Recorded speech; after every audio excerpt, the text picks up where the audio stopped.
This is a visualization of how to properly scan and locate your chakras.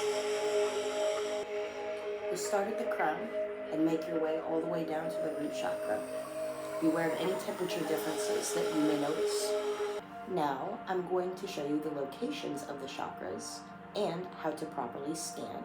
Be aware of any temperature differences you might notice.